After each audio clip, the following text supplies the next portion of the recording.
Hello and welcome. This is Australian Transformers Weekly back for 2021.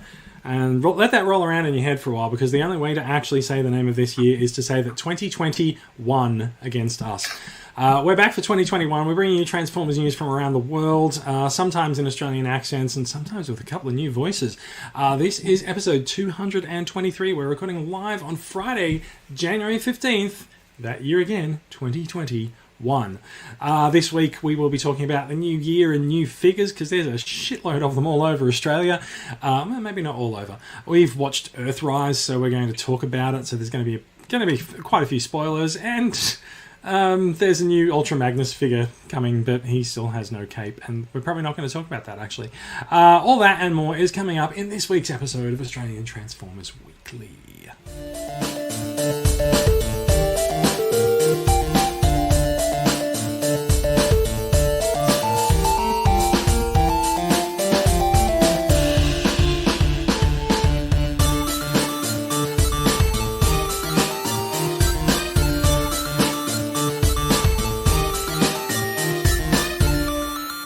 We're back for 2021. I'm Jason.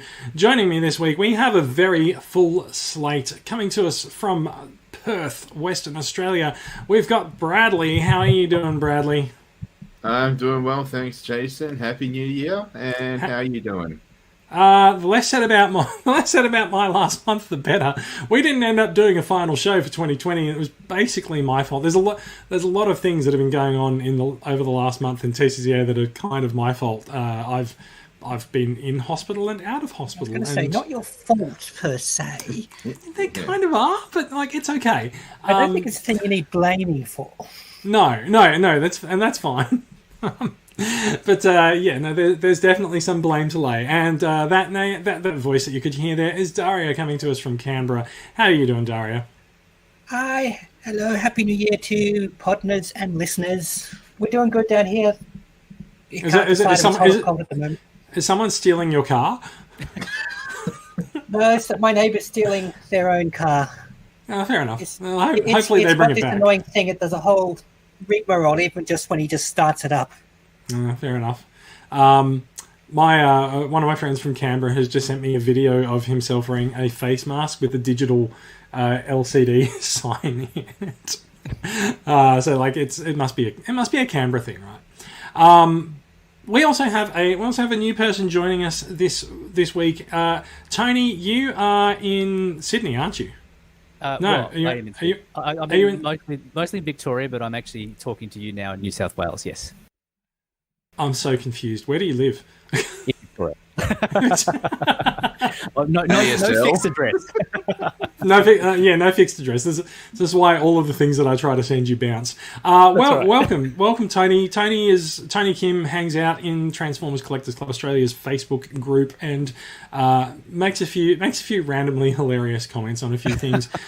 He's been coming in and joining us on the Wednesday night video chats. Which, if you are listening to the podcast and you've not joined us for a Wednesday night video chat, do feel free to come on in and hang out. We do a messenger room in the group on Wednesday nights, and Tony comes in occasionally. There's a few people who come in occasionally to come and join us and talk about things. And in fact, if you were on the Wednesday video chats, you'd probably be more up to date with what's happening than if you were listening to the podcast, because the podcast has been off the air for a month. Anyway, welcome to the show, Tony. And well, thank you so much. Yes, very nice to be here. Long time listener, first time caller. Yeah, so I was making the joke during the week that you've now ruined your podcast listening experience, because you'll never listen to the podcast again now that you're on it. That's right. Well, I'll have to delete all of the other podcasts out of my podcast app and just save for this one, right? I'll be honest. I can already see the stats for Victoria are going to be halved. For everyone else, the other person who is in Victoria is our erstwhile producer, Brad Mull. Thank you very much, Brad, for editing the show and putting together our show notes every week. So, on that, without further ado, this is the part of the show where I would usually ask what you've been up to this week. However, it's been a month. We've had Christmas, we've had New Year, and we've had a new Transformers series drop on Netflix. So, I can kind of assume what you've been up to for the last couple of weeks. So, Transformers Earthrise has hit Netflix. I'm going to assume that everyone has seen it. Daria. Yes, definitely saw it. Binged it the night it came out. Bradley. Definitely seen it. Tony. Oh, that's the wrong side. The other way. It was the only thing that I did on New Year's Eve. Yeah, not on New Year's Eve. Oh, I watched it the night before because I was stuck at home and bored. It's pretty much. I'm actually quite amused that this happened for the second time. So when Siege dropped on Netflix earlier in 2020, we had a lot of discussions about the precise time at which the show was going to drop, and everyone was like, "Oh my god, it's going to come out at midnight, and I'll be able to watch it at 1 a.m." And I'm like, "You're not going to be able to do that." So I went to Netflix. Right time zone. Yeah, no, exactly. Yeah, exactly. I went to Netflix's online help, and I was like, "Guys, when is Earthrise dropping? And when is Siege dropping?" And they were like, "Oh, it's a Netflix original, so it drops at midnight Pacific time." Cool. What time is that in Sydney? Oh, it's 7 o'clock. That's actually really nice. You can have dinner. You can have some dinner or have an early dinner, whatever. Settle in and watch some Transformers. And so 7:01 p.m. I was bang, damn, started, and I'm off and running. But there were still people who were just like, "Oh, I can't watch it. It's not up yet. What's going on?" It's like, look at the right time. But to be fair, Netflix also doesn't exactly make it obvious when the episodes are coming up. Like, there's like a page for it on the service, and there's a trailer, and it's like, we don't know when it's dropping, whatever. And I had actually forgotten the time zone that they like. I remembered the midnight drop for all the Netflix originals, but I'd forgotten the time zone, so I couldn't do the conversion. So I went back to Netflix's online help, and I was like, "Hey guys, when does Earthrise drop?" And they're like, "Well, we don't usually give a time for these things, but like it'll be sometime during the day." And I just went, last time I asked this question, someone told me that Netflix originals all drop at midnight in a specific time zone. Earthrise is a Netflix original, and they're like, "Oh, you're right. Oh, okay, well, it's midnight PT." Oh, good. So anyway, that's the experience of getting to watch Earthrise. Sorry, there was an additional confusion because right at the last minute they decided this is going to be categorized as its own series, not as season 2 of the first one. So I know a lot of people were refreshing on Siege, seeing when Chapter 2 was going to come up, but of course it's off. Apparently now, Chapter 2 of Earthrise is Chapter 1. Sorry, Chapter 2 of War for Cybertron is Chapter 2. No, Chapter 2 of War for Cybertron is now Chapter 1 of Earthrise. See, I can't even say it. That's how confusing it is. We're all as confused as you are now. Yeah, so I think that's an old trick, right? If someone goes onto Netflix and types Transformers, they just wanted to show up as many search slots as possible in the results. That's the old trick of like going back to old computer game days. You would put your single floppy disk in a massive box because when it goes on store shelves, it's the biggest thing and everyone comes in and buys it. Sorry, Tony, what were you saying? No, I was just going to say, did anyone watch Siege in the lead up to watching Earthrise, just to sort of get themselves reacclimatized with the show? Yeah, see, that's why I was watching Earthrise on the 31st, because I wanted to make sure I was up to speed with Siege on the 30th. You do know you could have watched Siege on the 29th. I absolutely could have done that. I was trying to get myself a life, and it didn't actually work. Just in case you need a tip, I do know where you can download one from. Oh, okay. I'm going to have to get that from you offline. Yeah, no, that's fine. I'll snail mail it to you. But yeah. But I got to say though, watching Siege again, I did not feel any better about the show. In fact, I actually felt a lot worse. This is why I didn't watch it again. Yeah, no, you made the right call. It was just you sort of watch it again without. I mean, sorry. When I watched Siege for the first time, I was in awe of just the fact that I was seeing a Transformers cartoon that kind of looked like the toys up on the screen, and it looked amazing. And then that joy kind of wore off eventually after about episode 1. And then, but this time around, I sort of didn't have that sheen, so I lost the sheen. Started watching episode 1 and really sort of started critiquing it a little too much, to the point where I hate watched it by the time I got to the end of the series. Yeah. Not a good feeling to hate watch stuff, guys. No, don't recommend. 110%. Well, so okay, all right. So the first thing I wanted to ask about Earthrise, really, in terms of just a summary feeling, positive, negative, or ambivalent. I feel like yours is negative. Yes, it is negative, but it didn't start out that way. But it took a nosedive in episode 1. Well, sorry, I was referring to Siege, but in terms of Earthrise. Yeah, but in terms of Earthrise, I started out kind of hopeful, cautiously optimistic that this would somehow rise above the muck that was Siege, and then I ended the series with, even at the very end, that sort of final scene where you see Dinobot. I felt like. I'm gonna make a very specific joke that I think everyone on the podcast is of the appropriate age to know. So if this was 60 Minutes and you had the worm, the worm started in the middle, it went up slightly, and when it became available to stream, and then it took a sharp plummet. Oh, it nosedived, absolutely, and it stayed there where it belonged, at the bottom. Yeah, of the I think it'll look like one of those Z's that goes across and just straight down and then across again. It's like the opposite of America's COVID cases, but yes. Yes, that's right. Let's just say I broke the controller that controls the worm. I turned it too far. You turned it too far. You turned it too far. I broke the knob. Yeah, that's right. That's a very different podcast, but yeah. So, all right. So your experience pretty negative. I'll say. So, I didn't mind it, right? I didn't mind it. It doesn't mean I liked it. It doesn't mean that I think it's very good, but I knew what to expect because of Siege, right? I knew to expect wobbly abs. I knew to expect Megatron's voluptuous lips. I knew to expect shitty voice acting, and I knew to expect a really weirdly paced show, and I got all of those things. So mission accomplished. I feel whelmed by the series. It didn't overwhelm me. It didn't underwhelm me. It just whelmed me. So, my overall feeling is just a bit ambivalent.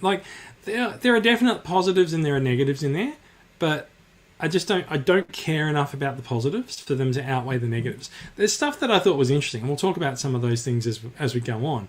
But it's just it's interesting insofar as it's they had this idea and they gave it to someone who really shouldn't be writing Transformers to flesh it out. And that's sort of where I landed on it. How about yourself, Daria? Also ambivalent and very patchy, I'd say. There were parts where I was going, yep, that's a good idea. Oh, they did that well. And others where I'm going,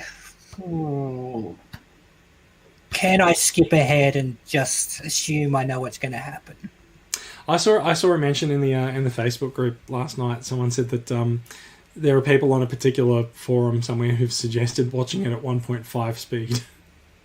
Yes, that was me. I have listened because Moonbase 2 and other podcasts, recommend that one. They got their review in already, and apparently people are genuinely saying if you watch it at 1.5 speed, the pacing isn't so bad and the voice acting at least doesn't leave you dozing off or going for a cup of tea. The best thing about watching it at 1.5 speed is that the voice acting goes by faster. Well, I think the guy that plays Megatron, you would have every time Megatron speaks, I think you'd have to go to 2 speed, maybe 2.5. Yes. And then for everyone else, you'd go to 1.5. I agree. Actually, you know what? Megatron should actually just be the new host of Australian Idol. Oh, Big Brother. No. They didn't do that in Big Brother. But it's it's not that. It's like, yes, Optimus, we will find out who Australia voted to eliminate after. What do you think, Ultra Magnus? Yeah. At which point, and Bradley might be the only person who gets this joke. I'll just say, Peter Harvey. 1, 2, 3, 4. Canberra. Peter Harvey. Peter Harvey. Yes. That is just that. I think we've just made this podcast more Australian than it's ever been by invoking the ghost of Peter Harvey. And this is what makes me think it's as much the directing as the acting, because I have heard the guy who plays Megatron and the guy who plays Optimus playing Megatron and playing Optimus and doing them a lot better than they do here. And I actually listened to an interview of the show writers, this, I think, a writer and producer. This will become relevant in that they defend some of the voice choices, going, "Oh, we want it to be all new and different, and so we didn't want everyone to imitate the previous versions or call in all the old voice actors." Like, that's fine. Why are you holding these guys then over a barrel, trying to make them do Cullen and Welker, because they are not working? Yeah, they're really not. So whenever Prime gets angry, I don't even know the name of the guy who's doing Prime, and I don't care to. But whenever he does Angry Prime, like, his Cullen impersonation just falls away, and it's just some dude yelling in a microphone. I legit thought they had two different people doing Optimus Prime's voice. Yeah, someone actually said to me, did they change the Prime voice actor? I can't remember if it was you. I don't know if you all have watched Cyberverse, but he's also Optimus on that, and he's fine. He's not the same Optimus as elsewhere, but he's not supposed to be, and he's fine. He's certainly not this spiraling towards Christian Bale Batman stuff. Yeah. So just so while we're on quick overall thoughts, because we've gotten a little bit into the weeds already. Bradley, overall thoughts: positive, negative, ambivalent. I'm probably going to be a bit more positive, just because I always enjoy seeing Transformers stories told in different ways. The only exception to that rule is anything to do with Michael Bay. I think he tells a shit story. But I like the way these are told. I like the Quintesson sort of going completely nuts and slicing off most of its faces. I like the Mercenaries. I really like Galvatron. I had to sort of... My friend and I were watching it, and we got this... I liked how Galvatron was just sort of like Megatron's daddy. Yeah, but it was weird because we're watching Megatron and Barricade have a fight, and then we got distracted, and then suddenly we saw Galvatron form. It's like, hang on, did Barricade just become Galvatron? And then we had to rewind it, and it's like, oh no, Galvatron's spawn animation was just his 86 movie introduction. There is quite an amusing thing where you see Galvatron sort of standing behind Megatron on board a ship. And it did make me think that they were about to go bobsledding or something for the Winter Olympics. Saddle up, Daddy. Thanks, Coach. Yeah. All right. So Bradley, positive. Daria and myself, ambivalent, and Tony, decidedly negative for our viewing experience. Sorry, and thoughts about it. No, that's all right. You're perfectly entitled to it. Let's talk a little bit about characters. So we saw the introduction of a few new characters. Most notably, I think the Mercenary faction, Skylynx, and Quintesson. What did you guys think of the newbies? Any stand out in particular? Was Skylynx typical of another Skylynx? Because I don't think so. No. No, I don't think so. He was headstrong like G1, but was he in the comics ever sent to the Dead Universe? No. Not as far as I'm aware. The fact that the Dead Universe has basically just become like Superman's Phantom Zone, it's a fucking dead universe. You don't just send prisoners there and they don't sit there. Like, it's a dead universe. Like, if you send something there, it's meant to be dead. And this sort of goes to part of my problem with the show, is that they just use names, and it's like that name. You're like, are you aware that you've just said that something's dead, but you've got someone living in it, or whatever? And there's a whole universe around it. Yeah, but the thing is, it's a dead universe, but it's just a portal that gets you in and out of the dead universe in one particular spot. Like, what if the portal opened up next to a different planet? Yeah. Like, no, then you're fucked, aren't you? But the one thing I will say is I actually kind of liked I kind of liked calm and centered Skylynx. Yes. That was it was a nice beat, and being in episode 5, it was nice to sort of take a bit of a break from all the monotones and monologuing in the other episodes and have a few character moments between Prime and Skylynx and Megatron and Galvatron, and like it was actually a welcome respite. Like I said, I didn't find everything negative about the show. It's just there were some good things and there were some bad things. You mentioned Bradley. You mentioned Galvatron's intro as like the '86 movie thing, but it's like a split second of green grid, and it's like his beam in and beam out animation. It's but it's still it's like the way they. nod. Yeah, oh, I know. It was great in that respect, but also completely without any point of reference. It's like at no point did anyone go, "What's that weird green thing in the corner?" Oh my god, it's a grid that's parting. It's just like it's just boom. It's like a different animator worked on that part. And they're like, right, here you go, done. Well, Galvatron also looks like he was designed by someone different to everyone else in the show too. Yes, yes. So there's a couple of things with that. RC is completely off model as far as her toy goes, and so is Galvatron. And I think because when they had to design RC for, they had to design Elita 1 in Series 1, like that figure type wasn't really out yet, and so I don't think they had much of a frame of reference for it. So the main thing with Elita 1 for the Netflix figure is that the head sculpt is different to RC, and the rest of it is just a repaint of RC, but she's quite different in the show.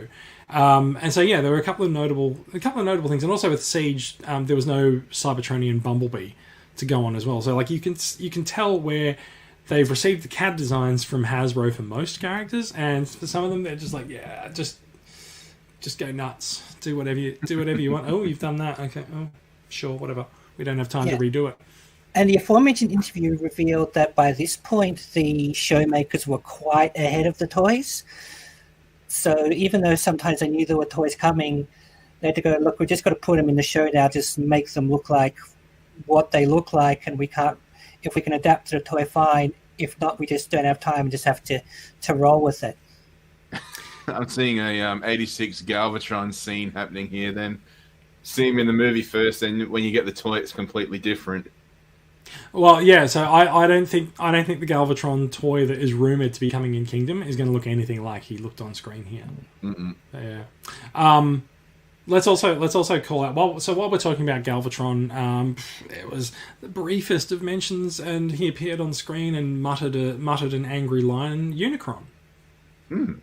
Just a bit of a hint to the fact that there's a Unicron coming out this year. You know. Now, was he in the Dead universe, or was he out of the Dead universe? Who can tell? I'd say out. Maybe I don't know. Like it's really unclear what was going on with Galvatron appearing and disappearing or whatever. But the show is such a grab bag of references to things that have gone before. In the UK Marvel comics, Galvatron is constantly traveling back in time to try and get one up on Unicron, and that's pretty much what he did here. Like, it's implied sort of that he's time traveled back, because obviously Megatron ain't dead or whatever, and so he's traveled back to try to hand Megatron the golden disc that disappeared anyway. So like he may as well not have bothered, and then Unicron's like, "Oh, you're a naughty boy." Oh God, never say that again. I think my ears are bleeding, Jace. But like it's just this is part of the problem that I have with the show is just there's so many things that it does, and it's just like make Galvatron appear and disappear using his 86 animation. How? I don't care. Just do it. Make Unicron say something bad about Galvatron. Cool. And it's like, oh well, they've obviously got the CAD from HasLab for Unicron, so it's like very little effort went into that scene. It's just like stick it there, stick a nebula behind it, put some lights on it, and done. And then you don't even need to sync up the lines to someone's voice. But like, there's just so many things like that. Let's also let's go back for a minute to talk about Skylynx, right? It has been pointed out that so Skylynx is alive in the Dead universe, but now because Megatron learned to summon the Hate Plague in the Dead universe and fire it at the Autobot shuttle, because why not? Now he dead. So, does everyone remember the Galactic Odyssey? The Galactic Odyssey collections that have been announced as Amazon exclusives, right? Yeah. One of those sets is specifically in Skylynx's colours because it's designed to match up with Skylynx. And that is the Botropolis Rescue Mission. Those guys are going to be really disappointed when they go to the dead universe to try to rescue a dead Skylynx. Yeah, but if he dies in the dead universe, is he still dead or is he alive? I don't know the rules, Bradley. Does anyone? That's what I'm asking. Does fucking FJ DeSanto know the rules of the dead universe? I don't know. Does anyone know what FJ stands for? I'll give you a hint. I know what the F stands for, but I'm not going to say it. Would you like to know what FW stands Yes. I'll give you a hint. The second one's wit. I don't know what the rules of the dead universe are because they've just cribbed all of this shit from different continuities and just thrown it in there and just gone, that'll be cool. And this was literally the problem with the Machinima series that DeSanto also oversaw, because when that started, they were like, "Hey, this is Combiner Wars. We are going to adapt the IDW Combiner Wars story." And then they got halfway through it and they're just like, "Shit, there's so much backstory, we can't adapt this." But now they've been given free reign to make their own thing, and there's just so many things that are just half baked about it. So do you think though that Hasbro have a role to play in this, as in to blame for this kind of stuff? Because I wonder whether FJ DeSanto writes all the scripts, right, and then he hands it to some Hasbro executive and then says, "Look, here it is," and the Hasbro executive is sort of chewing on a fat cigar, playing with these Amazon exclusives. That is he in a smoke-filled room? Yeah, that's right. That's not going to do good for the resale value. That's right. And Galvatron standing behind him, and for no reason. But I wonder whether they just don't bother reading it, so they don't care about it. It's just designed to sell toys, and so they go, "All right, FJ, do whatever you want with the scripts, but that's all good with us." I think there needs to be a serious question asked as to whether or not the point of this show is actually to sell the toys. I think what they do is they mention these far-off scripts like the Dead Universe, and just to see if people are paying attention, and if they are, they Google it, they look it up on the wiki, they find out what it is, and then they're a bit more knowledgeable about the Transformers lore. That's all I think it is. Just there is a big "who is this for" hanging over the series, especially this season. Because there's stuff there is like, okay, that's only going to make sense to long-time Transformers fans. But then you keep changing it and saying, "Oh, this is something totally new. We are appealing to everybody." It's like Galvatron being Megatron for the future. That's something we as fans all know. But if you're a casual viewer, it's going to take some doing to pick that up, and then he just disappears again, and you're sort of going, "What was that about? Is he the ghost of Christmas Future?" Yeah, you can actually hang baubles off his horns. Well, there could also be the fact that this was the very, very old Galvatron too. Oh, are you saying he's like Dark Knight Returns Galvatron? Yes, and he still somehow has a link to Unicron. I don't know. Oh, It's a good maybe. point you raised, Eric, because I was sort of thinking about that when I was watching it on New Year's, in terms of who is the audience for this, and it's certainly not kids, because to your point, Jace, it doesn't sound like they're trying to sort of sell toys on this. But for me, it actually feels like it's more about fan service for anyone who's over 40, who's looking to sort of relive their childhood, i.e., all of us on this podcast. I feel like that's literally the only point of the show. Yeah, fan service. It's a bunch of fan service. It's the same sort of misremembering of things as well. Like when you look back at it, like a fan at our age who hasn't kept in touch with Transformers barely remembers it. A writer of a Transformers series who barely remembers it comes up with this. That seems fair. Yes. Yeah. Because it's almost like half-remembered stuff, so maybe they get the original writers of the 80s cartoon as well, because they're at the age where this would make no sense at all to anyone else except for them. That's very It true. even seems to be double backing on itself the previous season. There were so many points here where it lampshaded a little too well that they wanted the end of season 1 to be Optimus Prime casts the Allspark into space, and the plot of season 2 is Optimus Prime looking for the Allspark. And it doesn't take long before you realize, oh, if he's that desperate to find it, he could have not chucked it in the first place. And so they have to keep coming back to that and say, Optimus saying, yeah, sorry about that. Not a very good idea. Well, but that's also part of the central development for Prime in season 2 is actually just going, actually, that was a shit idea. But like we understood perfectly well why he did it at the end of season 1, because it was either that or surrender all Autobot life to be reformatted into Decepticons. So of course he did that. And then now Prime has his crisis of conscience. He has his big moment with Megatron where you think he's going to kill him and he asks him to forgive him, and that just was terribly written. That was a horrible exchange.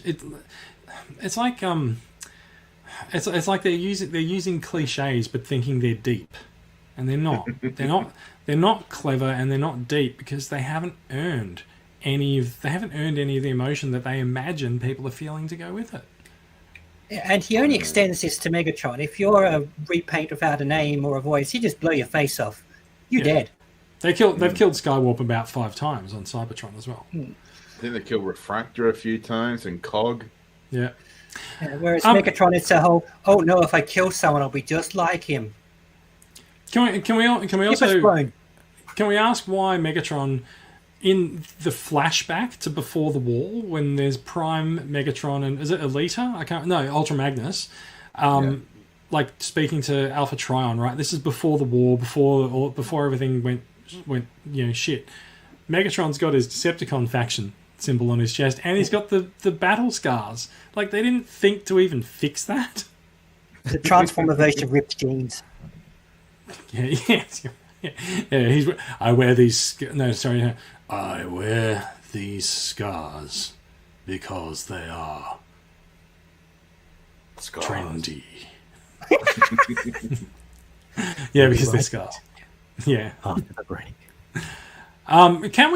So in terms of I can't remember who it was. I think it was Tony was saying, like, this is not for kids, right? Yeah. Or was it Darren? Yeah. Like, it's definitely not for kids, right? Because fucking episode 1, there's severe body horror in episode 1 with the Quintesson cutting off its own heads. No, it doesn't matter that they're robots. Like, it is literally cutting pieces of itself off, and there's green slime left behind. As they plead for mercy. True. Yeah. It's actually really rough. If you're a kid watching this, like, you would be shit scared. Also, it does explain why the Quintesson ships with only 3 faces attached in the box. Makes it easier for screen accuracy. Yeah, you only have to rip 2 of them off. Although I believe the one that remains is actually one of the ones that's detached. Yeah. It was a swing and a miss from Hasbro. Can we talk about the fact that the spoiler box figure for Wave 2 does not appear, which is a spoiler in and of itself? He appears for 1 brief second. The briefest of seconds. Now, I will just point out, Brad, our producer, has been watching the show today and posted in the chat before the podcast started that, oh man, Nemesis Prime's intro was great. I like it. It was very, very dramatic and stuff. Like, it was cool that they gave Polygon Pictures the budget to download a Final Cut effect to have it zoom into like a cloud fog or something, and then just stick the Nemesis Prime model there. It was just kind of weird. It was overly dramatic. If this does actually bring up something that I do want to point out.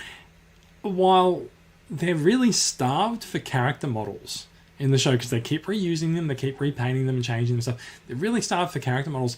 The fucking backgrounds are a thing to behold. Like, Polygon's gone to town on settings and backgrounds and environments for the show. Like, there's a lot of different scenes and different parts of ships and stuff in which action takes place.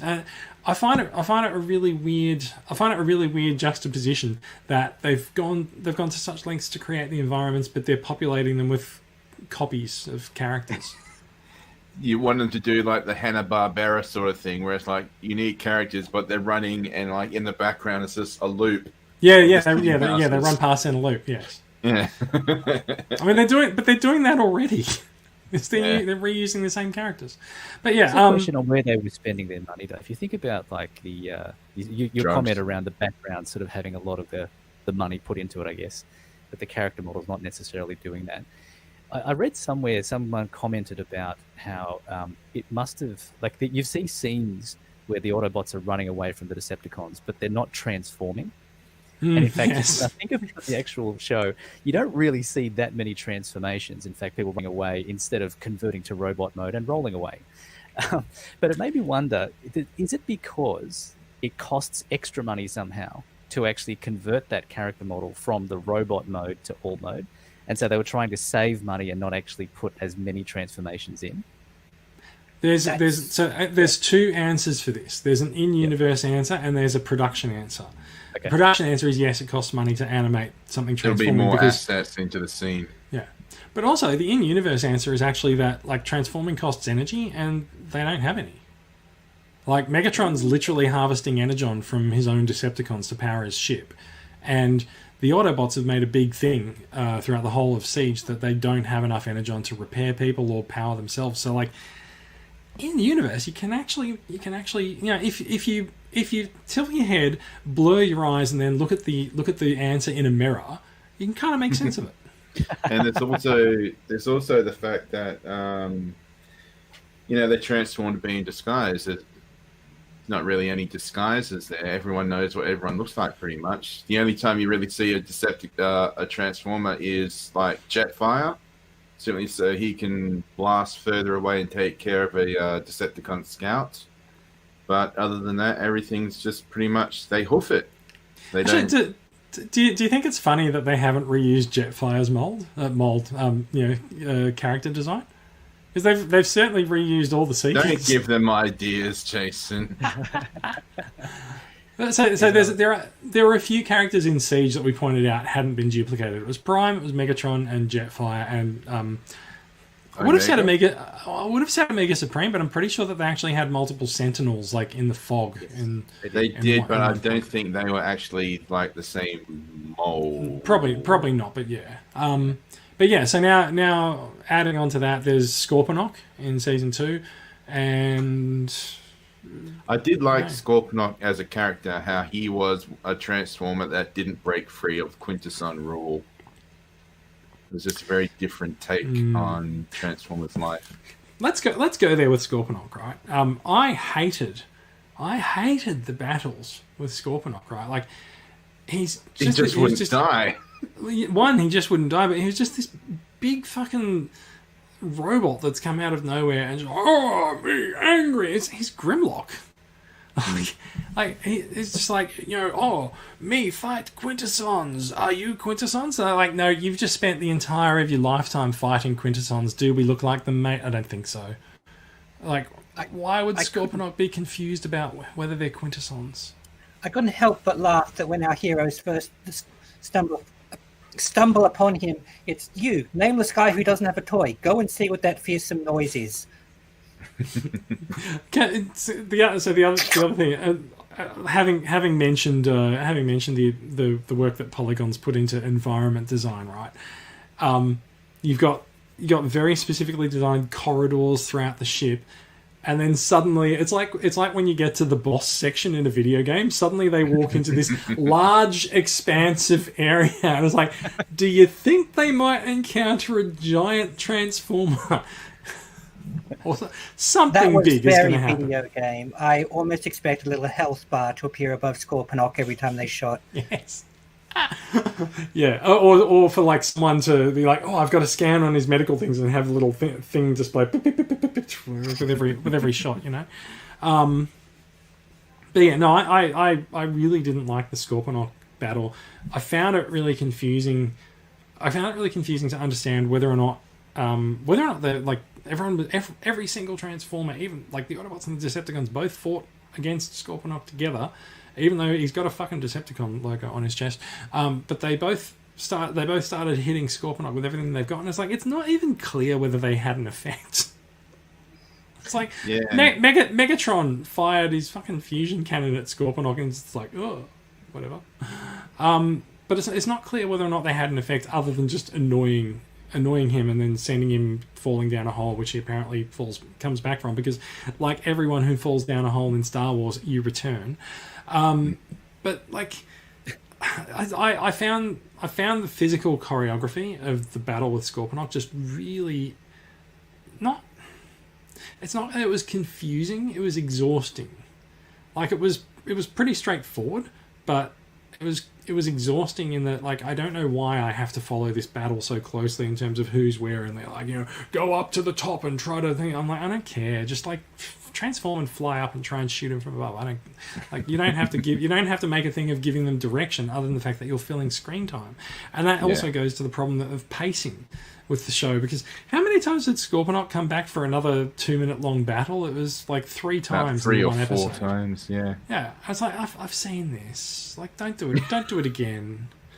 Don't do it again. Oh fuck, he's back again. And they finally get rid of him, and they're like, "What's all that about?" Yeah.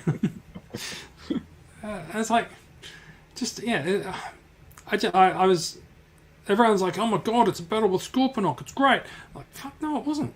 Like it wasn't an earned battle, and the end of the battle didn't really feel like they'd earned anything as well. And then you also get the weird thing of like Prime constantly running away from things back to the ship, going out like, "Oh, I need to get back to the ship so that I can blow up the station. I need to get back to the ship. I have to get back to the ship. Oh, I'm running down the corridor. I'm not back to the ship yet." And then gets back to the ship. He's like, "Wait, I can't blow up the station." Like, maybe you should have taken Megatron with you, like if you're that concerned about blowing him up. But yeah, going back to the discussion about like environments and backgrounds. What was with the alien planet on the other side of the Stargate? Also, what's with the Stargate? But yeah, basically they did completely crib Stargate's rules for like opening a wormhole and stuff, and they're like, "Oh, something got jammed in the gate, so it's stuck open. Sorry." Yeah, that was very weird. That was meant to be Nebulos, I think, the planet, but it was just shoehorned in, and the writers must have been like, "Oh, the fans will make sense of this when they see it," and then the fans saw it, and we were all like, "What the fuck was that?" Like, at no point did anything make sense of it being nebulous. Like, sure, maybe it is, but that planet isn't going to play a part in Kingdom. Like, we've at least as far as Hasbro's toys go, because like we've already got the idea of Wave 1 because it's in stores. We know what Wave 2 and Wave 3 are, and it ain't going to be Nebulons. I think maybe it was just Nebulos there to maybe explain Scorponok. I don't know. Maybe, yeah, you reckon Scorponok's from that planet? Maybe, yeah. I guess it kind of makes sense that Scorponoks are usually linked to Nebuloses, but given how much Scorponok has changed and Nebulos has changed, it really did just seem that they got the playstyle by hitting random on the TF wiki over and over until they went, "Oh, that's a planet we haven't used." Yeah, that's one. Yeah. So let's talk about a couple of other things. There was so I'm just going through the list of plot points and stuff that we've got. Like, I thought, short list. Yeah, I thought it was dumb. We didn't even get to Earth. They didn't use any Earth character models or anything. Like, it's like Prime is still his Siege Prime. I mean, I get the Prime's not going to reformat himself into a weird design that hasn't been seen yet, but like, why? I've got a fucking Earthrise Prime in front of me, and they didn't use it. It's been established that Kingdom is going to be taking place on prehistoric Earth, so there's not going to be a truck there for Optimus Prime to scan into his Earthrise mode. So he's going to be Siege for the whole trilogy. Do you know what I've just worked out? So Kingdom is not about characters traveling back in time to prehistoric Earth. It's about characters traveling forward in time to modern day Earth. How would that be? How would that be realized? I don't know. Gold disc. Weird green grid. Okay, let's have a look. Let's see if he's right. Let's roll the dice in 5 months. In terms of other things, Tony, you liked Ultra Magnus's head being on the desk. I loved the fact that the head was on the desk. It was such a random kind of almost like a weird Shakespearean sort of thing where, Megatron's kind of just talking to the head, alas, poor Ultra Magnus. I knew him well. He never had time for anything. He could never deal with anything. But then this is again going to the cribbing of things from other sources, right? Is that yes, it's obviously meant to evoke that kind of stuff, but they didn't put any effort into actually earning that reference. Correct. And so it's just sort of like, oh, there's Ultra Magnus's head, and then at one point the camera settles on it for like 45 seconds or something, and it's just like, is his eye going to light up? His eye's going to light up. His eye's definitely going to light up. Oh, no, it didn't. Okay. It's like there's some sort of script writing theory where it's like in a movie, you don't bring up an object or something like that without later on using it for something, even if it's a MacGuffin of some sort. And to me... It literally is the MacGuffin rule, right?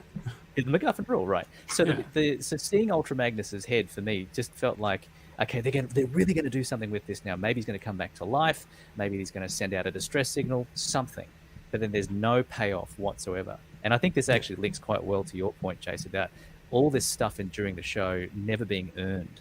That there's sort of, you introduce something, but there's no payoff. So it's kind of storytelling 101 that's kind of missing from FJ's skill set.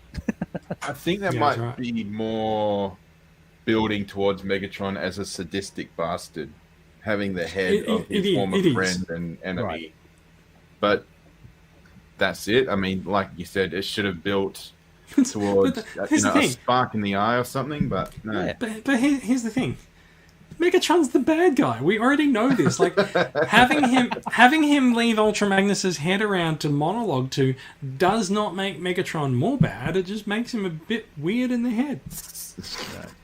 Which is maybe what they were going for, Jake, in their defense. They also kind of build up this, is Megatron talking to dead Ultra Magnus because he's losing it? Oh, no, he stopped. It's okay. Yeah. He's only told Ultra Magnus everything he needs to know and no more. Yeah. All right. I would like us to move on. Like, let's spend a couple more minutes on this. It finally gives me a good use of the Titans Returns Ultra Magnus I got I think it was with Repugnus a few years ago. The little Titan Master Ultra Magnus, and I got him in his head mode sitting next to Megatron. My God, that's right. I have to dig out that box because that headmaster is still in the box. There you go. That's a fantastic idea. And I will not credit you when I take a photo of it. But yes, although Megatron's hands don't open, but yeah, he never holds it. I thought he did. So this is the thing. We're so conditioned to thinking he's going to do a Yorick that, like, I don't know whether he actually picked up the fucking head or not. I mean, who knows what the purpose of Ultra Magnus's head being on the table is? Is Ultra Magnus just the new Polycom? Is it when he needs to call Cybertron? Like he just... it's on Wilson. Cybertron.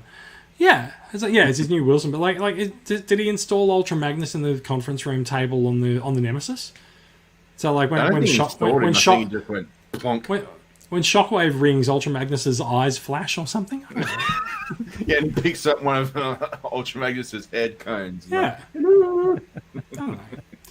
Anyway, like I said, I was thoroughly whelmed by the show. I would lean more towards underwhelmed, but like I don't want to be that cruel. But like, it's easier to pick holes in it than it is to praise it. Yeah, come and join me on this side of the call. It is easier to be negative about the show than it is to be positive. Join me on this side of the potential awesome toy reveals. Which one of you has donuts? I can get some. There was an oddly long pause there. I was just waiting for Tony to say me. You want one? Is that the deal? Kinda. Yeah, why not? All right, so look, let's go. Let's move on. So we've talked about Earthrise. We are at 49 minutes into the show. We're going to talk about some news, okay? Can we talk about some toys? Yes, we can talk about some toys. it has been a month since we've done a show. So in that month, literally every single thing that people have been waiting for the last year has hit Australian shelves and basically sold all the way through. Ozformers, Griffin from Ozformers posted up a message on their Facebook page the other day that said, "Hey everyone, thank you for buying every single Transformer you could over the last couple of months or so, because it's actually 2020 turned into one of the best years ever for Transformers in Australia." And I playfully put a comment under it to say I'm a little bit concerned that considering we couldn't get Transformers for 9/10 of the year, the fact that Kmart brought in exclusive Netflix waves and they're gone, and then Studio Series 86 comes out and it's gone. Big W gets a couple of like random boxes of Earthrise and it's gone. I'm really concerned that makes a really good year for Transformers in Australia. Says a lot about 2020, doesn't it? It should, well, a good year for sales, not a good year for stock. That's right. Yeah, but it's just really weird. Like, if you can't get the stock because it's not there, how can you have a good year on sales? But like maybe it's just that everyone fucking ordered it from Amazon, which is what we were telling people to do all year during the pandemic. So Netflix Wave 2 hit Kmart in November. And we talked about that quite a lot on the show at the time, but we did note that there was a notable omission of the Wave 2 Voyagers. Now, the Wave 2 Voyagers are pretty important to Transformers fans because one of them is Optimus Prime, the other is a cleaned up version of the Siege Soundwave mold without the weird cracks and battle damage, and a much more G1 style colour scheme.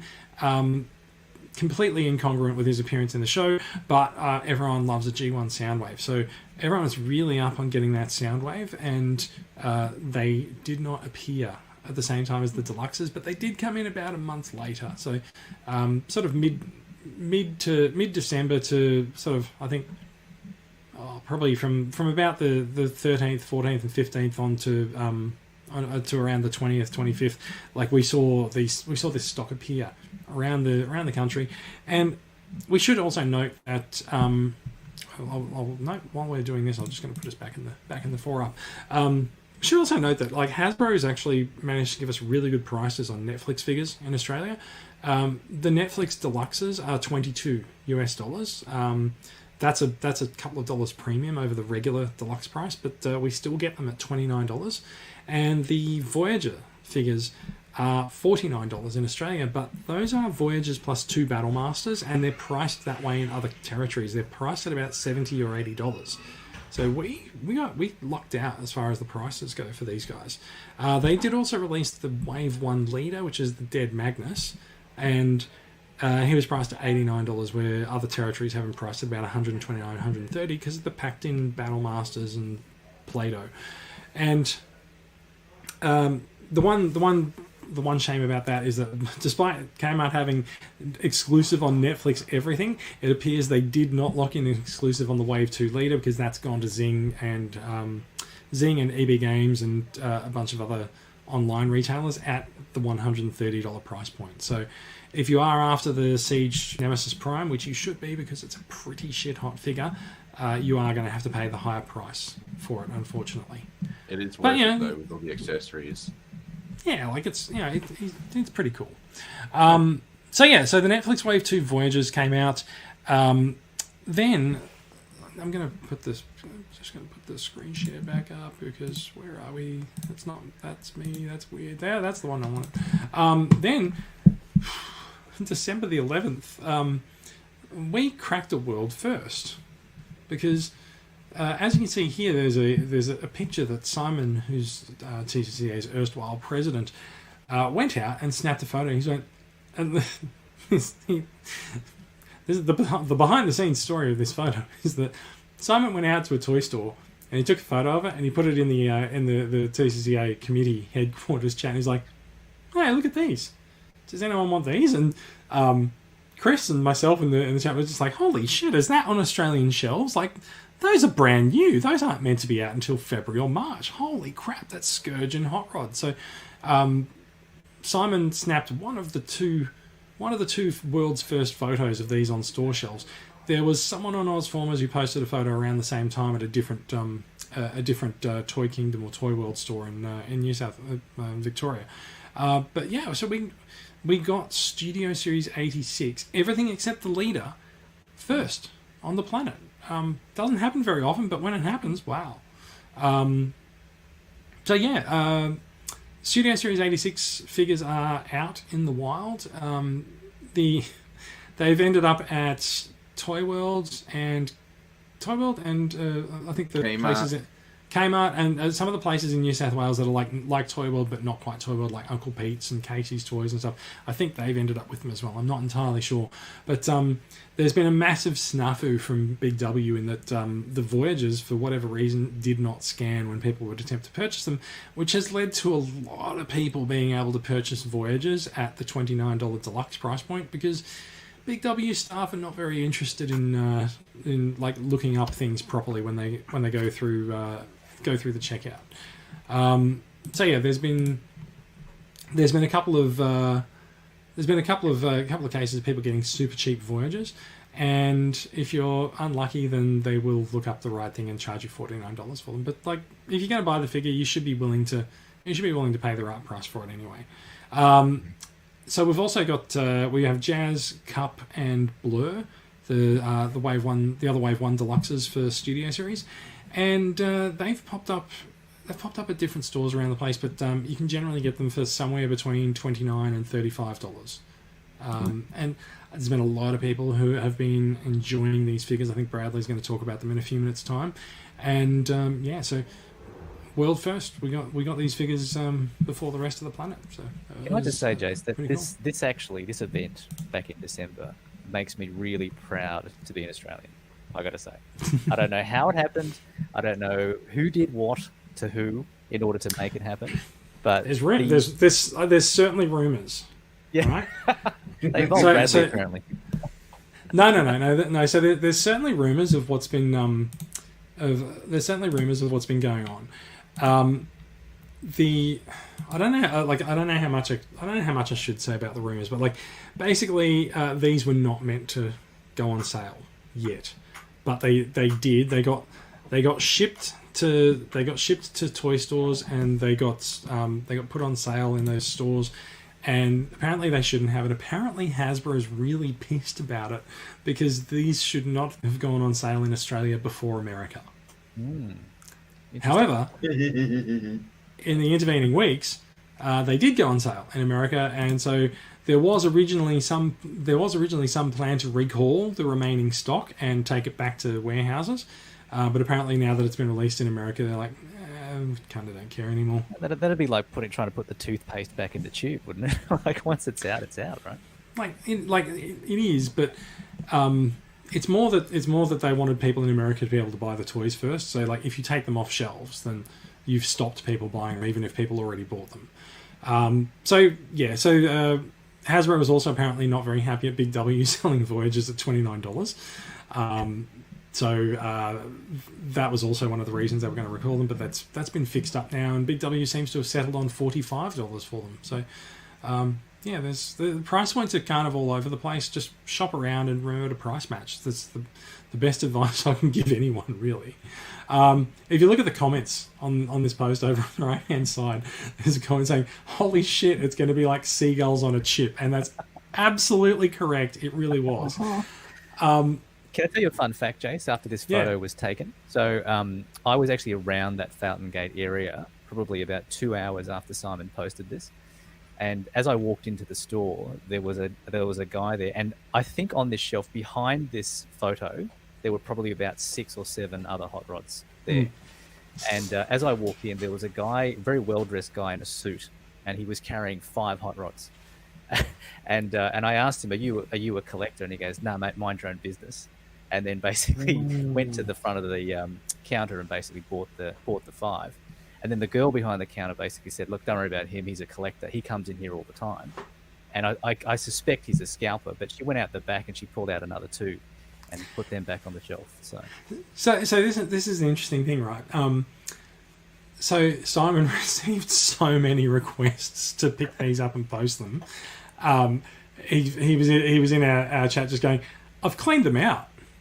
Like they've got no stock left, and so like he basically walked out with any Studio Series 86 they had on the shelf. They only had the Voyagers at this point, and he took them all, and then he's like, oh, someone's asked if I can get something or other for them, and he said, oh, someone else has gone to the store and posted another sighting, and there's more. So like they must have restocked it. So fair enough. Yeah. And then he was like, "Well, I have to go back and get more things for people." So he went back and he cleaned them out again, and then and then like the deluxes started popping up. And so my Studio Series 86 is probably one of the ones behind these ones. So Simon picked them up from Toy World for me and posted them up, and so it's just sort of a funny story about the way that these things turn up. I want to move on. There's been another Transformers release in Australia, which has happened today, in fact, and that is Kingdom. Kingdom is out on shelves.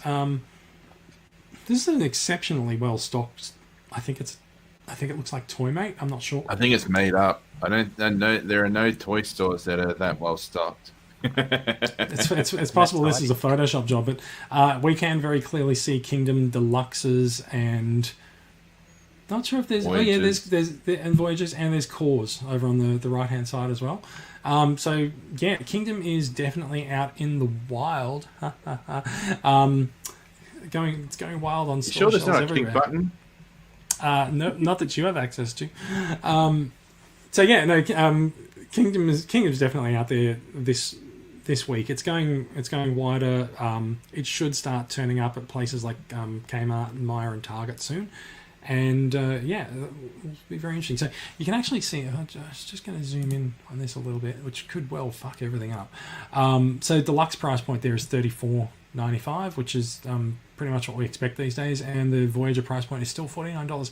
Had been expecting a price rise on this, and especially given that I think this is Toy Mate, not Toy World. So Toy Mate generally has the prices okay. Toy World generally prices a little bit higher. So yeah, Kingdom's out there now. If there's a particular figure that you're looking for, keep an eye out for it. Cyclonus. Yeah, I'm definitely there for Cyclonus. I've asked people to get one for me. I don't know which toy mate this is, but it's obviously like mine, still trying to shift those movie masterpiece barricades and some squeakses. but also like there's a shitload of Siege Micromasters. There's Bots. Yeah. There's is the Bumblebee movie still there as well? Like, yes, the Bumblebee movie's still there. Like, there's also a couple of Last Night figures there, I think, as well. It's like, this is definitely stuff that hasn't sold. Let's also. I do want to talk about the fact that the community has actually really, really pulled together in the last few weeks as well. We've been forming hunt groups, and people have been picking up toys and passing them to each other, and making efforts to get people the toys that they want, ostensibly before scalpers get them. But I have to say, I'm not personally sure that there's really that much of a scalping problem. Like, sure, it exists, but I don't think people are going in and cleaning out stores and then selling them online. I think what ends up happening is that we as collectors don't recognize the behavior in others that we ourselves do. Like, I'll go into this store, and people will be on my messengers going, "Can you get me a Cyclonus? Can you get me a Cyclonus?" And like, I'll have to pick up 5 Cyclonuses. And I'll pick them off the shelf, and I'll go to the counter, and I'll be like, great, I've made 5 friends happy. I've got them all Cyclonuses and everything. And the next person will walk in behind me going, he's a fucking scalper. Which is exactly what I did at Fountain Gate. Yeah. Yeah. When I saw that feeling. And this is the thing, like, we don't recognise that this is happening. And so I don't think scalping's that big a problem. I think scalping happens. I don't deny that, but I don't think it's that big of a problem. However, distribution is a problem, and distribution has been a problem throughout 2020, and so it makes me really happy to see members of the community forming these groups and going, hey, Kingdom is at this store, I'm going there now, so if you want something, let me know, and you'll get a list, and they'll pick it up, and they'll either pass things along to someone who knows someone. It's like we have an underground railroad of toys. They'll either pass things along, or they'll post them, or wait until someone can meet up or something.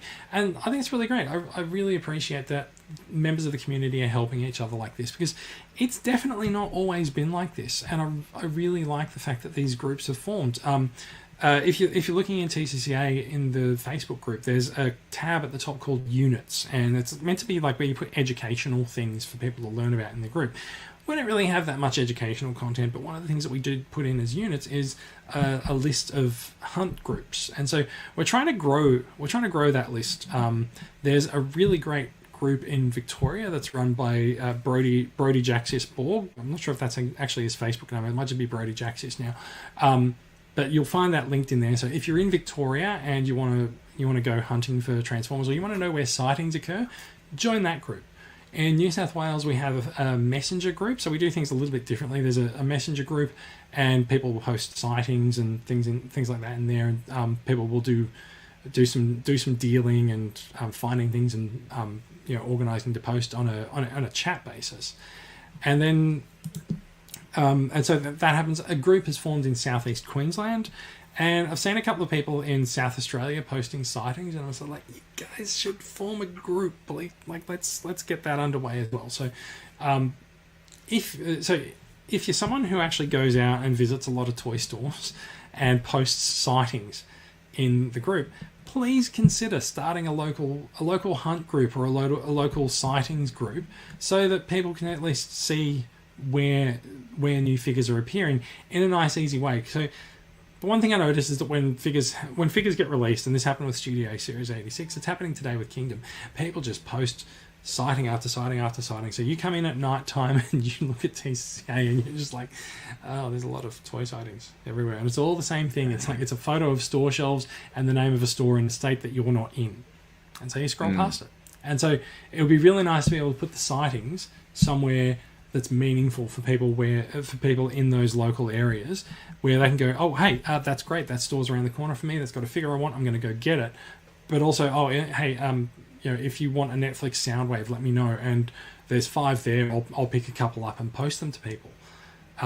It's really nice. I really appreciate it, and I really appreciate that people are doing this for each other, and I think it's great. It's a nice little buzz for the community. So thank you everyone who's been involved in this, and please keep it up, and let's help it spread a little bit further as well. Yeah, I'm starting. It's very small at the moment, the ACT and surrounds one. So if you're listening in the ACT or one of the immediately adjacent places, then hit me up, or I'll be just touting it about the next day or two after I make it, depending when you're listening to this. So that's another one forming. Sounds great. Thank you. So yeah, let me know, and we'll add it to the education unit list as well, so that people can find it whenever they're looking for it. Yeah, it's only got 3 people in the minute, Doesn't matter. Yeah. But I'm also saying it's got 3 people, so we're more than happy for people to jump on. Yeah, absolutely. Yeah, send me the details. We'll talk offline. So yeah, Kingdom is out there. People are definitely pulling out all stops to help people acquire the figures that they're after. So go you good community. You. Thank you very much. I'm gonna talk about 2 more news stories, and then that's it, because we are actually well over time. But there's a couple of things that actually did happen that are specifically newsworthy this week that I want to talk about. One, and they're both actually Masterpiece figures. It's been a while since we've talked about Masterpiece figures. No, I want to talk about because they're skids. The one figure that no one thought would actually get a Masterpiece release. I know people who've gone out and purchased X-Transbots Savant literally in the last few months, going, Takara will never do this. Guess what? There's a Masterpiece Skids coming. Takara, in a very uncharacteristic reveal, did not go the black silhouette route, and instead has posted some detailed sketch schematics of what the Masterpiece Skids figure will look like. It's kind of like technical drawing. Yeah, well, yeah, exactly. And the news is that he looks like Skids, and that's we don't actually know when it's coming out. They've just out of the blue. I think it was actually New Year's Day. Out of the blue, they're just like, hey, by the way, we're doing a Masterpiece Skids. have fun with those pictures and stuff like that. So you can probably assume that it's probably going to be similar in price to maybe Hound. I don't know. That's Hound sort of seem to be, I think, maybe what 200, 240 or so. You think it'll have It's the probably a bit same high. brittle quality? I really fucking hope not. Wouldn't be masterpiece without it, Bradley. Ooh, True. ooh, yeah. So Masterpiece Skids is coming. Let's also then talk about the other masterpiece that was revealed this week. Not that it was actually news to anyone. There's a repaint of Starscream coming. Masterpiece. We've made fun of the fact that Takara's suffixes don't often make sense before. Usually the plus suffix is reserved for a cartoon accurate repaint of a character. However, in this case, MP52 is Starscream and MP52 Plus is Thundercracker, because why the fuck not? So there's no MP52T, or just make it fucking MP53. Who gives a shit? No, it's MP52 Plus. I don't know what's going to happen when they do Skywarp. Skywarp MP52 plus plus. Yeah. The MP52 double plus ungood. But yeah. Masterpiece Thundercracker. He is actually gone up. He's actually gone up for order about $10 cheaper than Starscream in most places. So, the sky blue flavored repaint of Starscream. He looks great. Those colours turned out pretty nice. Oh god, yeah. He really did. He looks fantastic. I'm totally there. I'm totally there for this. Like, have you got him pre-ordered already, Jason? I have. There you go. He's going to come from Oma Primus in Singapore. Their price was really good. It was $270 Singapore dollars. And right now, I shit you not, the Aussie dollar is actually doing well. The Aussie dollar is doing better than it has in the last few years, and I swear the Americans should have an insurrection more often, because the Aussie dollar is doing great guns. It's at 78 cents. So, like, if you're used to doing Australia to or US to Australian dollar conversions and just sighing after you do it right now. So, I went on to Oma Primus, and like the options are: do you want to pay a deposit and pay the rest later, or do you want to put the full amount down? And like, put the full amount down right now while the exchange rate is great. Done. Have your money. Done. Be happy. So yeah, that's worked out really well. When I bought Starscream was 280 Singapore dollars, but it worked out at about 300 Australian. Thundercracker is 270 Singapore dollars, and it's worked out at about 260 Australian. So like that's a $40 difference. Nice. So it's going all right. It's going all right. America should not have an insurrection more often. That's not something we would like to. That's not something we would like to see happen. But I would like to see the Australian dollar perform better than it has for the last 5 years, where the exchange rate has been in the shitter. So Masterpiece Thundercracker is definitely coming, and he looks great. So I'm looking forward to putting this up on my shelf. I got to be honest, my other Masterpiece Seekers, they're going. I'm gonna sell them. This is the new jam as far as Masterpiece Seekers are going, and I can't wait. Do you think they'll improve upon this in like another 50? I don't see how they can improve upon this design. Not even making the underpants a little bit smaller, perhaps? No, they're fine. They're fine. This happens every time. Like, this happened with Megatron as well. People are like, oh, but he's got a nappy. I was like, that's fine. Yes, by the way, that is my voice for when I'm like repeating feedback that I disagree with. An insurrection.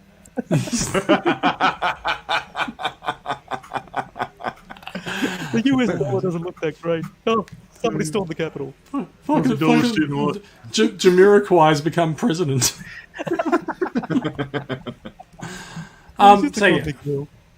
Yeah. From another galaxy. Apparently from the dead universe. Skylinks' heart's in zero gravity. Oh God! Can we move on? We can, and we're going to. That is virtual it. Insanity. That is it for news. I'm going to kick out the news screen share. We're going to come back to a 4-up, and we are well over time, but we are going to talk about some new acquisitions. Does Does anyone have new acquisitions? Let me scroll down to that point in the run sheet. Bradley, I believe you have some new toys you would like to talk about. Let me make you full screen for the rest of the podcast.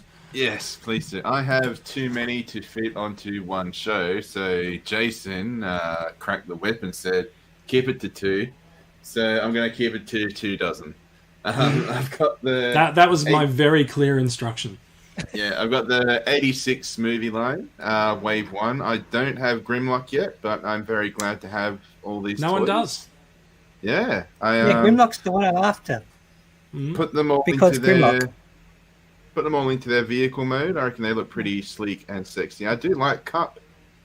He's I like Cup more than I thought I would. I remember doing a very, very specific whinge about. I remember it too, podcast. Jason. I stand by everything. He doesn't look like his animation model, but Blair is just amazing. Yeah. I've always, I've seen the potential with Titans Returns Blair, and it's just nice to get him without him being a headmaster and in nice blue colors. And he's not a headmaster, so that's good.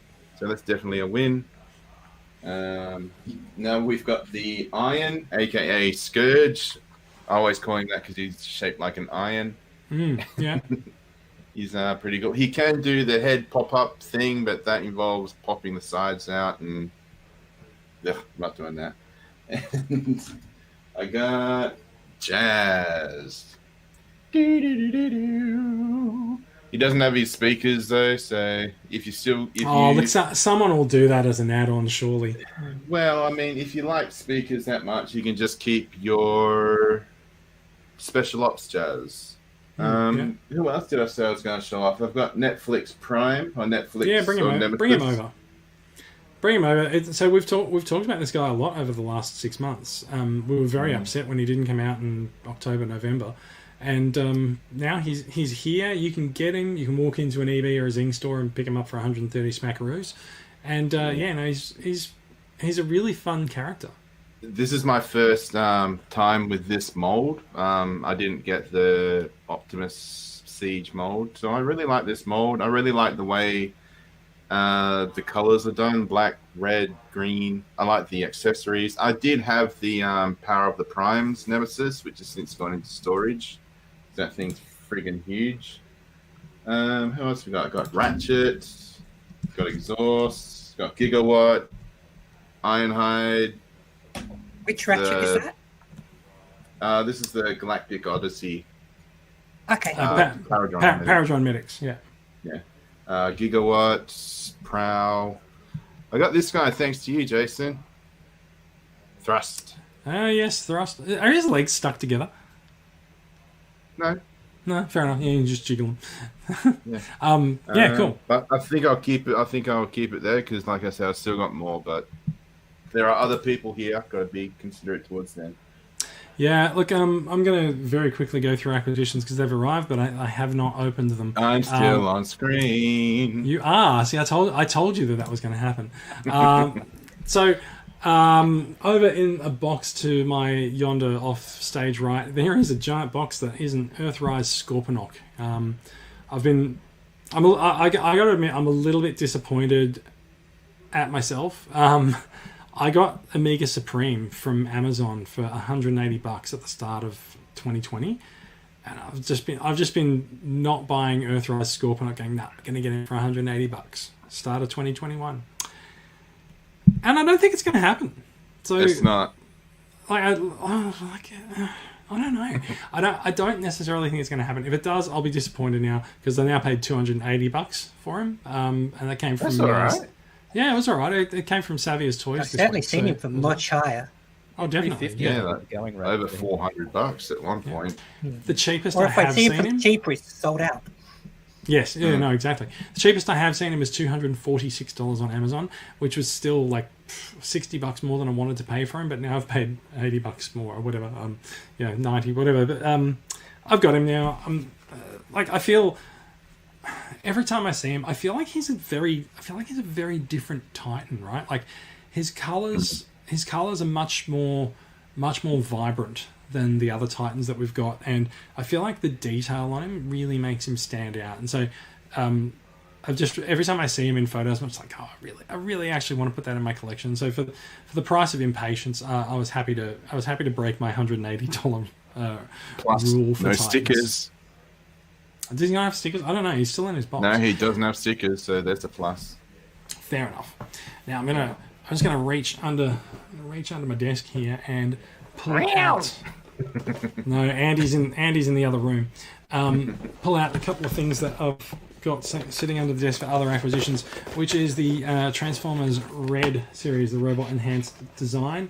I decided I quite like these. I imported a few for some people a few months ago, and they just sort of stuck with me as a nice representation of characters that are very familiar to me. And so I've got the G1 ones. I've got Prime, got Megatron, got Soundwave. They're all Wave 1. Wave 2 doesn't have any G1 characters. Not sure if I'm going to actually go for that. Wave 3 has...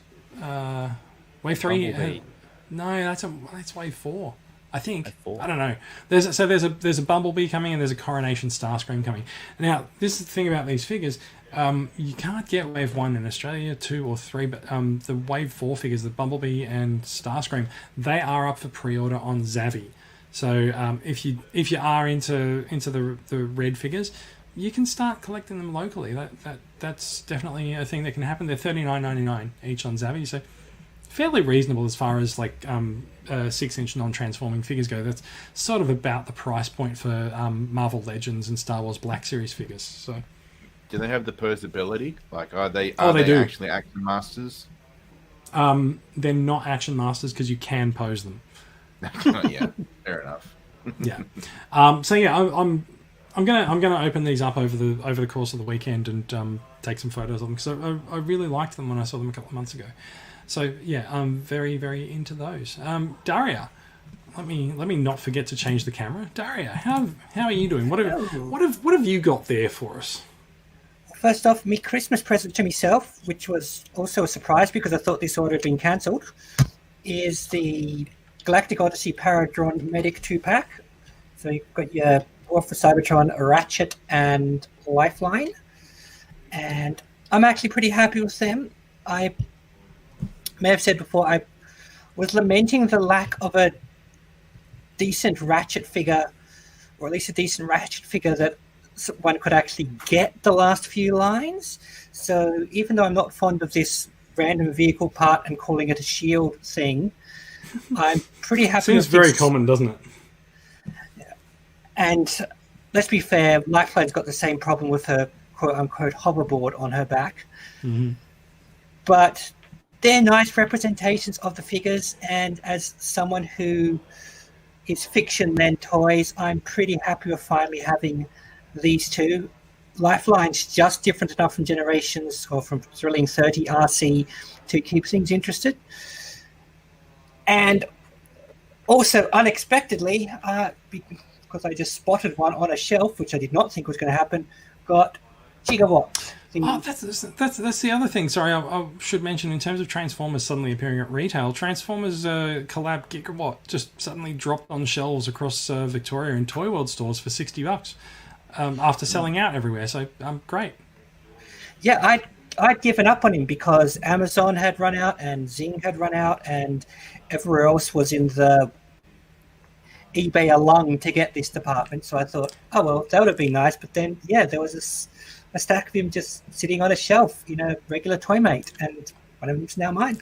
So I'll tell you an unfortunate story about Gigawatt. So Gigawatt dried up everywhere, and you couldn't pre-order it. I got an order in for In-Demand Toys in the UK for 3. They are now sitting at my sister's house in London, ready to ship over. And we also got Chris, friend of TCCA over in Canada, to go out into Canadian stores and pick up 5 of them. And Chris dutifully bundled everything up in a box and posted it off. And literally the next day they turned up at Toy World stores. The ones coming from Canada are not going to be $60. They're a little bit more expensive than that, unfortunately. But that's fine. We'll just hang on to them until the stock dries up again. So, yeah. Mine was Anywho. a Toy Mate. I think my local Toy World, comparing it to other people's Toy World stories, I think it's kind of playing to its own tune. I think the majority of them do that.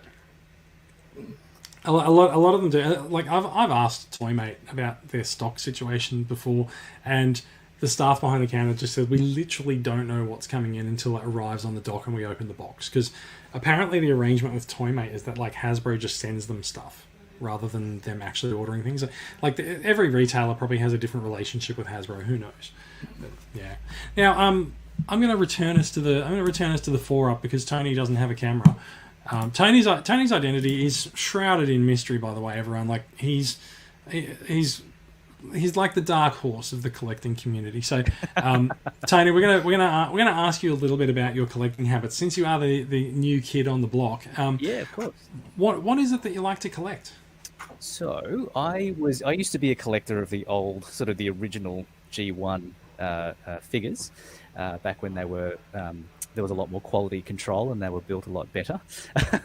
But then I sort of gave that up after a while and only recently sort of got back into collecting. And because of War for Cybertron, there was one fateful day where I happened to walk past my local comic shop and I saw Siege Sideswipe and Siege Hound in these nice little pristine plastic boxes up on the shelf. And the design of Sideswipe just hooked me in immediately. So ever since then, I've been on this kind of warpath, trying to collect all of the Siege, War for Cybertron, obviously all of Earthrise, and a little bit of Kingdom, because I'm not as much of a fan of Beast Wars as Bradley is, but definitely trying to sort of collect the Season 1, Generation 1 cast. And I've kind of got pretty much everybody I need now, with the exception of Huffer. So when he comes out for Kingdom Wave 2, that's going to sort of complete my collection. So I'm kind of nearing the end of this journey, Jace, I feel. The famous last words, right? So, you know, I saw the new Ultra Magnus from the Kingdom Wave, and that looks really good too. So so I might have to extend it from Season 1 to Season 3. I'm not sure. So, so I believe what you're experiencing is this thing that we call collection creep. Yes, absolutely. It's like scope creep for government projects, but it just affects the size, the number of rooms in your house in which you have to put figures. Yeah. That's right. And what's even worse though is the justification that you go through in your own mind for, you know, I'll just get another mold of this Starscream one. I'll stop after that though, and you never do, right? It just keeps going. No. It's the lies we tell ourselves. That's right. Now, Bradley, you wanted to ask a couple of questions.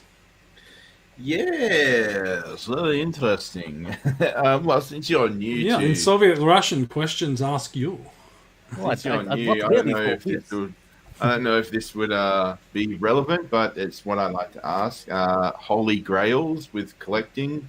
What's one that you're after, and what's one that you currently possess? Well, in terms of the one that I possess, it's actually one of my acquisitions. Actually, it's Ratchet, the Galactic Odyssey Paragon Medics Ratchet, nice. Which Daria so kindly took us through earlier, and so did you, Bradley. Because I feel like that it's something that hasn't been done well. And to be frank, I still think that this one isn't the perfect Ratchet just yet, because it's still got the grey hands, for example, and doesn't come with two little guns, for example, like the handheld pistols. So that, to me, is the one that I have got. The one that I do want is actually Scorponok. I feel like I've been waiting, similar to Jace, I've sort of been waiting in the market for the price to come down, and I feel like I've missed my chance now, and I'm going to have to front up with the cash that I don't have. To talk shop, there have been sightings. There's been a couple of Scorponoks sitting on a Toy World store in Frankston for $299 for the last few weeks. So, like, if you fancy a trip to Frankston, you can pick up a Scorponok. Yeah, I'm not that desperate to go to Frankston for that, but Fair enough. But should I move on to acquisitions, Jace, or? Yeah. Why not? Let's pick two of your notable acquisitions. Okay. Two notable acquisitions, preferably ones that we haven't talked about already. Okay. Well, I'm not sure I can handle that, but I can promise you one that, that I haven't talked about. The Hot Rod SS86 for me was a very, very good acquisition. I'm going to put myself on screen while you're talking because I actually Absolutely. have the Studio Series 86 Hot Rod in. Not like my Adriana head. Exanides from Wheel of Fortune. Like you're showing off some vowels. Here's a consonant. Sorry. Is Adriana still alive or is she passed away? I can't remember. I think she has passed.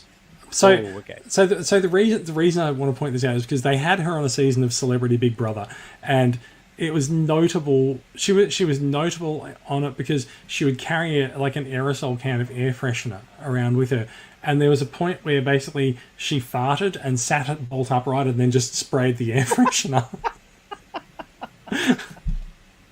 So, if I'm gonna be like Adriana Exenitis, You better get sprayed. So Yes. just to keep tracks, someone asked you. She I Died in don't- 2010. I don't have a deodorant, but I do have a quintesson. I was going to say, you do have a fart. Even WD-40 would suffice there, Yeah. Jason. You got something in the back there. Yeah, this Sorry, is true. Something. Just to butt But, in, Adriana Exenitis passed in 2010. Oh, Oh, well, Shame. Don't worry, Jason, you're still here, though. yeah, respect. And in out of respect for her, I will just flip Hot Rod around and There we flip him go. back. Nice. There we go. There we go. time to make Oh, a guess. weapon Right. storage. I was Does like, that does anyone want to buy a vowel? I oh, bet. it's I totally know. set.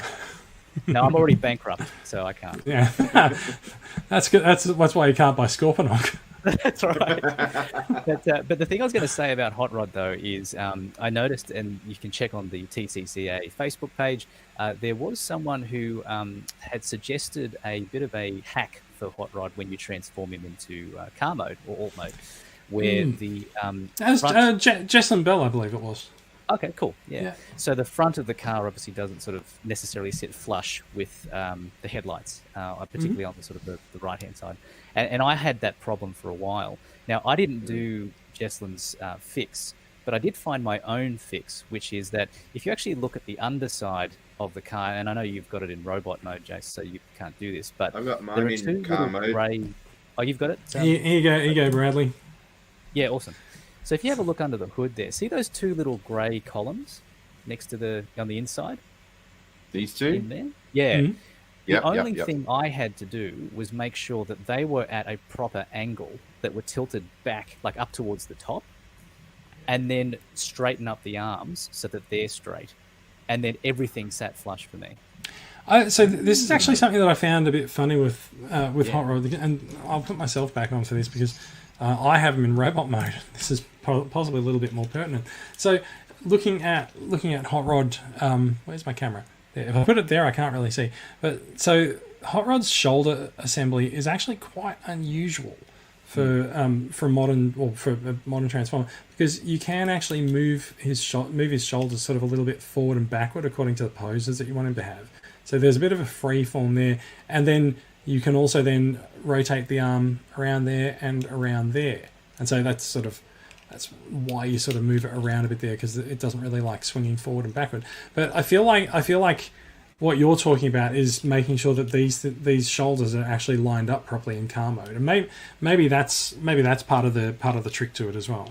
Yeah, because in car mode, to your point, when you have those grey columns, if you show that robot again, Jace, if you look at it from the top, in car mode, what you can do is you can actually hold the grey bit and then just twist the arm forward, and then when you do the transformation, and as long as the arm is straight and the grey bit is at an angle, if that makes sense, the front of the car will sit flush with the headlights. So you don't actually have to take the arm off and cut things off.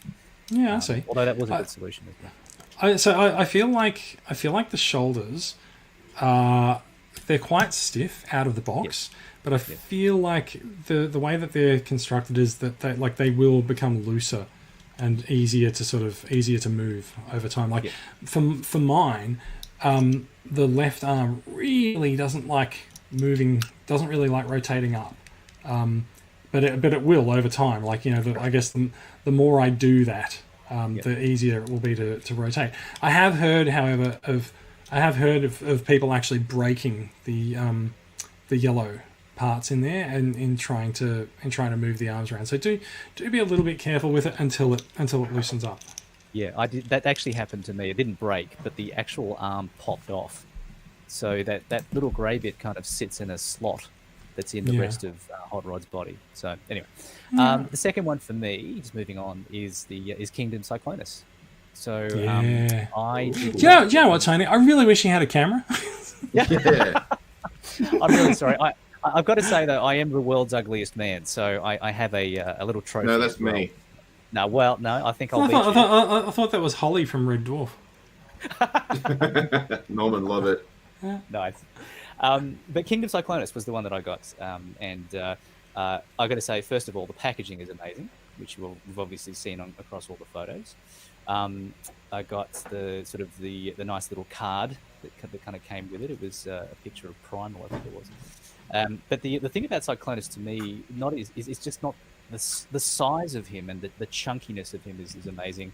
The transformability and how great it looks when you actually sort of turn him into his alt mode.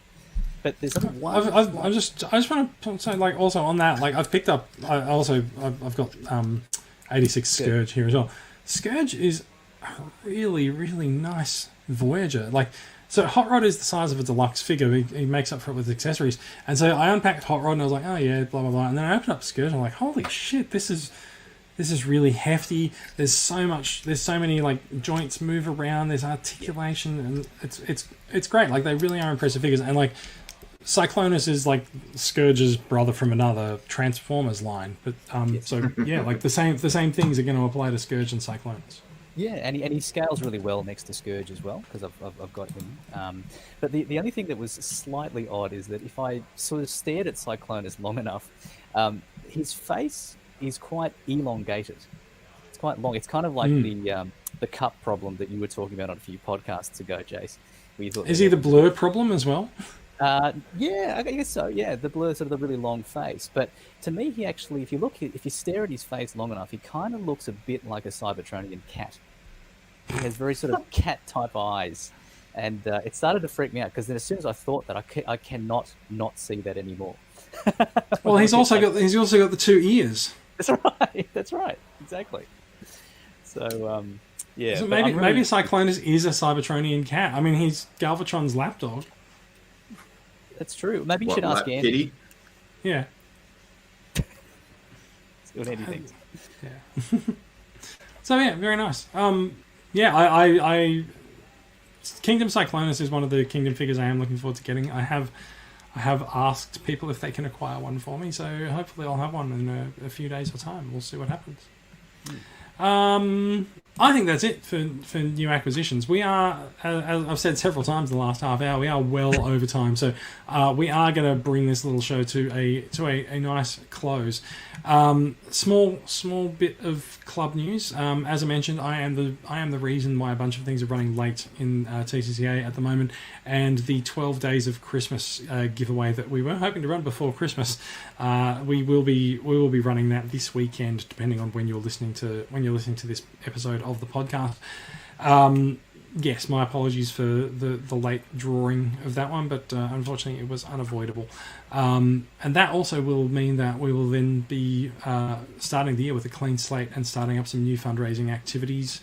I got plenty of stock here for things that we can give away as fundraising prizes. Yeah, you can do that too. Yeah. Gigawatts. So yes, there's a few gigawatts available. But yeah, so there's a few things that have come in over the last month or so that definitely we are looking to use them as fundraising opportunities. Don't forget that TCCA raises funds to donate to the Royal Children's Hospital Foundation. And 10% of all of our revenue goes directly to that foundation on a quarterly basis. So we're actually due for the donation for the last quarter, which I want to sort out the 12 Days of Christmas giveaway before we do that. But there was several $100s raised from that giveaway. So big thank you to everyone for purchasing tickets, and I'm sorry it's taken so long to draw them. Other bit of club news is that we've been running the club as an interim acting committee in the last 6 months with Simon and Chris and myself.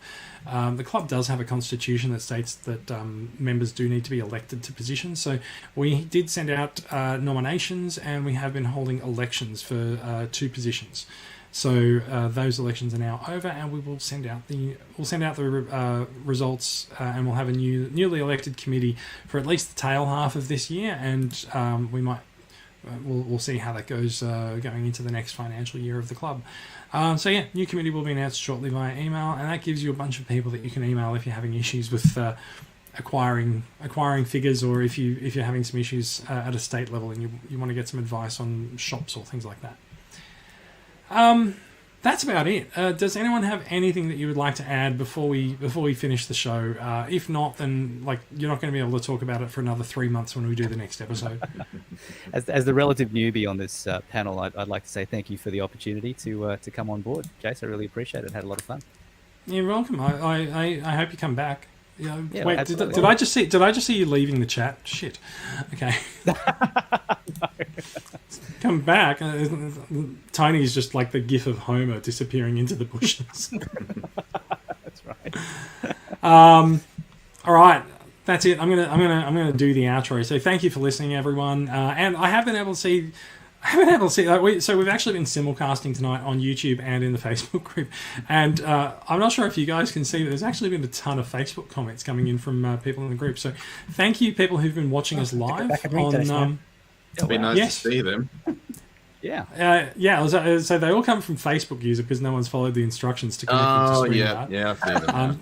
So I can go like someone talking about the value of the dollar is up 0.153 cents there. I can't tell who that was, but so yeah, thank you for listening and watching along to the live stream, because it makes it obvious that people actually have. Sorry we didn't talk about any of your comments, but we didn't actually expect there to be any. You can find out more about these stories and more. There's links to them in the show notes that are posted to the Transformers Weekly Facebook page and the Podbean site. If you want to get in touch with us, we love feedback. Please feel free. There is our official site on Podbean, which is transformersweekly.podbean.com. Facebook page is called Australian Transformers Weekly, and of course we are all in Transformers Collectors Club Australia on Facebook. If you're not already subscribed, you can find the podcast on iTunes, Pocket Casts, YouTube. I'm going to say Spotify because it's probably on Spotify. It's in your podcatchers of choice, and if you really don't have a podcatcher of choice, there's an RSS feed on the website. We are a production of Transformers Collectors Club Australia, a registered club in Victoria run by volunteers who donate their time and money and Friday nights to make the club better for everyone. Our goal is to connect Transformers fans around the country. We do it by engaging the community and running podcasts like this. And hunt groups and all sorts of other cool things. You can find out more information, including affordable yearly membership options, to show your support at transformerscca.com. Now, for a bit of shameless self-promotion, Bradley, you can be found on Twitch at what address? Twitch.tv/GroovyGuyGaming. I've changed the name recently. I am having a bit of a break for mental health reasons, but if you enjoy the show, please do come up and hit me up on Twitch, and always like to talk about Transformers. Just look for the big pair of legs with the Xbox controller between them. Well, I play PlayStation, so that's probably why. Just look for the big pair of PS5s with a controller between them. I don't have a PS5. Oh dear, this has not gone well. Daria, would you like to do a bit of shameless self-promotion as well? Sure, you can also hear me on a Steven Universe podcast called Not So Giant Women, anchor.fm/Not So Giant Women, or you can hear me on Podsploitation, Your Exploitation podcast at anchor.fm/Podsploitation, and you can also find those by popping those titles into Facebook. Fantastic. Tony, do you have anything you'd like to promote? Do you have a SoundCloud?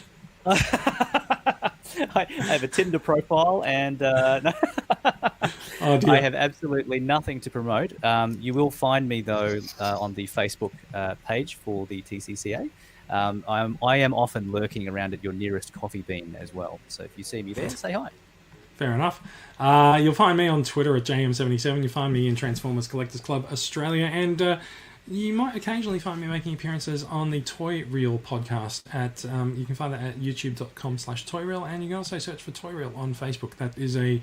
that is a new thing for me. It's a group that's run by Clinton Hart, who is also in Transformers Collectors Club Australia, and we talk about more things than just Transformers, which means I'm like a babe in the woods and I don't know what I'm talking about. But they very graciously had me on last night talking about the top 5 releases of 2020. So yeah, do look up all those podcasts and connect with them and connect with us. That is it for us, and we'll be back. We keep saying this, that we'll be back with more Transformers news next week. At some point we will be back next week, but we'll see how we go.